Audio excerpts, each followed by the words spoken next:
What's up, sons? It's Blind Rod with Son of a Tech once again.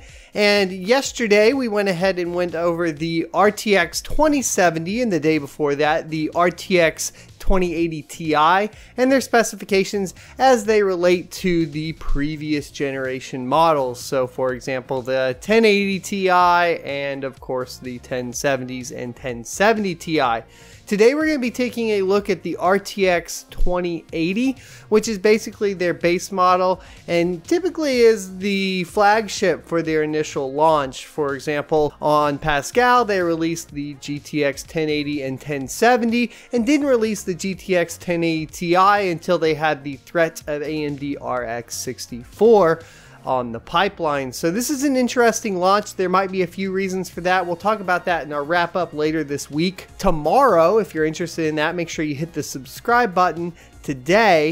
Tomorrow we're going to be going over all of the games, or the list of games that are currently slated to support RTX ray tracing technology for the people that are interested in that. So without further ado, let's get into the RTX 2080 versus the GTX 1080 right now.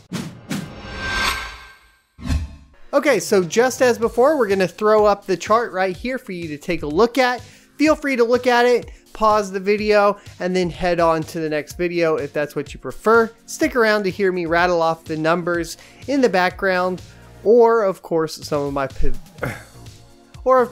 my basic opinions on it at the end of the video. So Cuda Cores. First, talking about Cuda Cores, we have 2,944 on the RTX 2080 compared to 2,560 on the GTX 1080.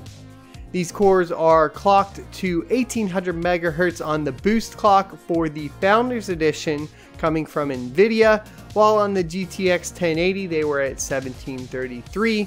Those numbers as far as clock speeds seem very, very close to each other, so with GPU boost, like I've stated previously, I think you aren't going to see much more than what you see, of course, today on the current GTX 1080. That being said, we do get an increase in memory speed because we're moving to the 8GB of GDDR6 over the 8GB of GDDR5X. This puts us at 14 gigabits per second on the RTX 2080, while on the GTX 1080 we were only at about 10 gigabits per second. Both of these will have a memory interface or bus width of 256-bit. However, because of the GDDR6, the RTX 2080 will have a 448 gigabytes per second on the bandwidth versus the 320 on the GTX 1080. Both of them will support or do support 8K. However, we once again see the USB Type-C connector on the RTX version of this card.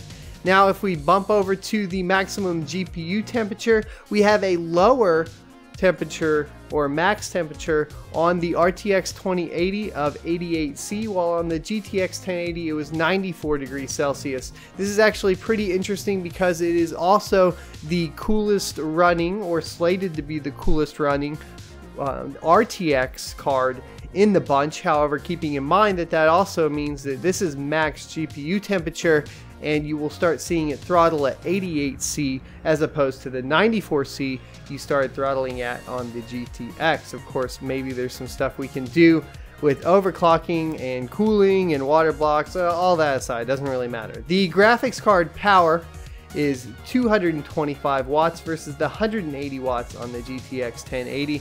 And as opposed to only having a single 8-pin, or only requiring a single 8-pin for the GTX 1080 in the past, we are now bumping to an 8 plus 6-pin adapter on the RTX 2080. This is becoming a very, very power hungry line from what I can tell. So the 1080 Ti's are coming straight out of the factory with two 8-pins, or the 2080 Ti's, excuse me, and the 1080s are coming straight out of the factory with a 6-pin plus 8-pin adapter, and really huge increases in power consumption and decreases in max GPU temperatures, of course required, or max temperatures before throttling. I'm not sure how I feel about that till I get one in my hands. Now, of course, the die is much larger, like we talked about in yesterday's video, meaning that it should be able to disperse the heat across that. And on the Founders Edition cards, they went ahead and went with a dual fan.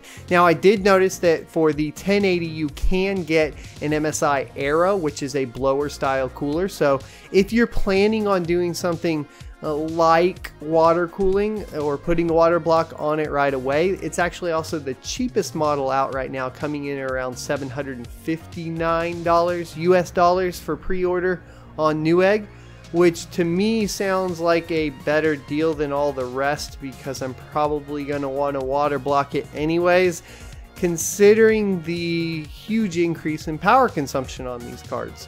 And the low max temp allowed. So when you put both of those things, or combine both of those things together, increase power limit, decrease maximum temperature, the case for throttling, or the potential for throttling, goes way through the roof. And after looking at all of these stats, I think that's going to be my biggest concern with the RTX line, is throttle points and maintaining boost clocks. Not dissimilar from issues we've seen on the recent AMD Vega series. All that being said, I still think there is something to be said for, of course, ray tracing, and I feel like we're kind of jumping the gun on shitting on Nvidia for poor performance based on, of course, that Tomb Raider demo that we saw IGN put up. However, we didn't see any of the rest of the games. Now, to kind of push this off, I also did see today that Nvidia released frame rates for games, but none of the games were the games that supported ray tracing. So that was really weird. We definitely can confirm, because of the way Nvidia reacted to it and the video that was posted that was very clearly struggling to maintain a decent frame rate in Shadow of the Tomb Raider, that the ray tracing still does have a significant impact on GPU performance. So while they have actually made it possible for the first time ever to run it all, basically at this point, without 4 graphics cards or something like that, there is still apparently going to be a significant performance hit. And if it is significant enough to drop it below what I would consider the PCMR rate of 60 FPS at minimum, it's going to be a hard sell, because nobody's going to want to turn those features on. And if they don't turn those features on, then what's the point of buying the card? Does the card significantly improve anything else other than the ray tracing technology? And that's a valid argument. I get that.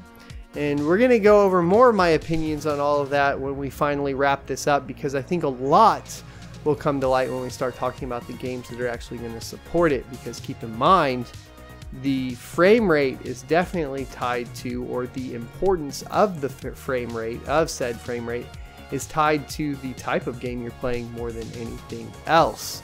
Thanks for watching. Don't forget to like, comment, and subscribe down below. I'd love to hear your thoughts and opinions. As far as the RTX 2080 goes, check out the other videos and comment on those separately.